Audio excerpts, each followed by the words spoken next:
মাল ইহসান ইয়া রাসূলুল্লাহ, ইহসান কি জিনিস?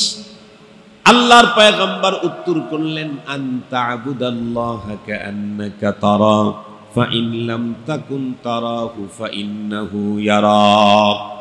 ইহসান হলো তুমি তোমার অন্তরের ভিতরে এই অবস্থাটা তৈরি করো যে তুমি আল্লাহকে দেখতেছো, আমি আল্লাহকে দেখতেছি। এটা যদি আমার অন্তরের ভিতরে বিদ্যমান থাকে 24 ঘন্টা, তাহলে আমার দ্বারায় মেরে কেটে হত্যা করে আগুন দিয়াও কোনোদিন খোদা বিরোধী কথা বের করতে পারবে না। আল্লাহ বিরোধী কথা, ঈমান বিরোধী কথা আমাকে মেরে কেটে টুকরো করে জীবন্ত আগুনের ভিতরে পোড়ায়া দিলে, আমাকে যদি তেলের ভিতরে ফ্রাই করে ফেলে, এরপরেও আমি রবকে দেখছি, এটি যদি হয়, তাহলে জিন্দেগিতে কোনোদিন আমাকে ঈমানচ্যুত করতে পারবে না, আমাকে কোনো অপরাধের ভিতরে জড়াইতে পারবে না। না শয়তান পারবে, না দুনিয়ার কোনো ফেরাউন আর নমরুদ পারবে। কথা বলেন না কেন ভাই? ফেরাউন পারবে না, নমরুদ পারবে না, পারে নাই। বিবি আসিয়ার উপরে নির্যাতনের স্টিম রোলার চলতেছিল, এমনকি তার লজ্জাস্থান পর্যন্ত সেখানেও ভয়ঙ্কর আঘাত লাগানো হয়েছিল। শরীরের চামড়া ছিলতে ছিল, হাতের ভিতরে প্যারাক লাগায়া এভাবে চিৎ করে শুয়েছিল। এরপরেও আসিয়া কি বলেছেন? রব্বি বিনিলি বাইতান, ইয়া আল্লাহ তুমি আমার জন্য একটা ঘর বানাও জান্নাতের ভিতরে, এটা তোমার কাছে চাই। ওরে শাস্তি এগুলোকে আমি হিচে নিস্ত মনে করি, এগুলো কোনো ফাংশনই না, এগুলো কোনো বিষয়ই না। আর আমরা নিজেরা স্বেচ্ছায় অপরাধের কাজে লেগে যাই। কেন? আমাদের অন্তরে খোদাভীতির বড় অভাব। মুহতারাম হাজিরিন, খোদাভীতি যদি অন্তরের ভিতরে ঢুকাইতে পারি, মাত্র একটা গুণ, আল্লাহর ভয়, এটা যার অন্তরে যেই পরিমাণ থাকবে, সেই লোক সেই পরিমাণে মনুষ্যত্ববোধ, মরুয়াত, ইনসানিয়াত তত উন্নত গুণের অধিকারী হবে, তত নিজেকে অপরাধ মুক্ত রাখতে পারবে। যার অন্তরে এটার লেভেল যত কম, তার নেকির কাজের আগ্রহ তত কম, গুনাহ ছাড়ার যোগ্যতা তার তত কম।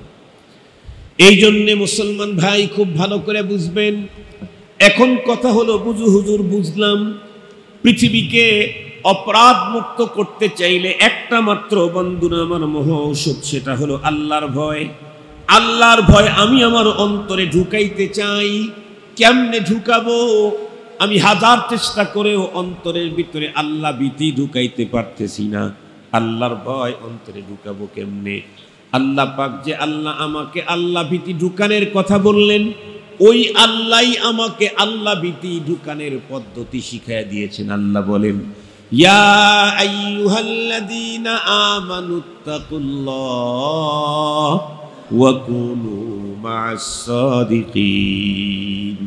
ঈমানদার, তোমরা তাকওয়া অর্জন করো, খোদাভীতি অর্জন করো, আর এই মহান গুণ তোমার অর্জন হবে। সবচাইতে সহজ পদ্ধতি, মুত্তাকি যারা, সালেহিন, আরেফিন, সাদিকিন যারা আছে, তাদের সাথে তুমি সংস্রবে যাও, তাদের সহবতে আসো, তাদের পাশে বসো, তাদেরকে টাইম দাও, তাদেরকে সময় দাও।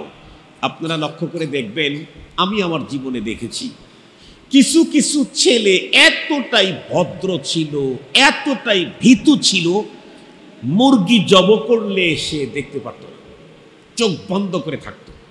মুরগি জব করলে রক্ত বের হয়, জবর দৃশ্য সে সইতে পারত না, চোখ বন্ধ করে থাকতো, চিল্লানি দিত। এই ছেলেটাই রপ্তা রপ্তা চলতে চলতে বখাটে, সন্ত্রাসী, কিলার, খুনি, অপরাধী, এদের সাথে মিশে যাইতে যাইতে হঠাৎ এক সময় শোনা যায় ওই ছেলেটাই এখন কিলার, খুনি হয়ে গেছে। ওকে এমন লেগেছে, মাঝে মাঝে খুন না করলেই ওর ভালো লাগে না। যেই ছেলেটি এক সময়ে মুরগি জব করার দৃশ্য সইতে পারে নাই, এই জাতীয় ছেলে শুধুই সংস্রব, সহবত আর সঙ্গদোষের কারণে ভয়ঙ্কর সিরিয়াল কিলার খুনি পর্যন্ত হয়ে যায়।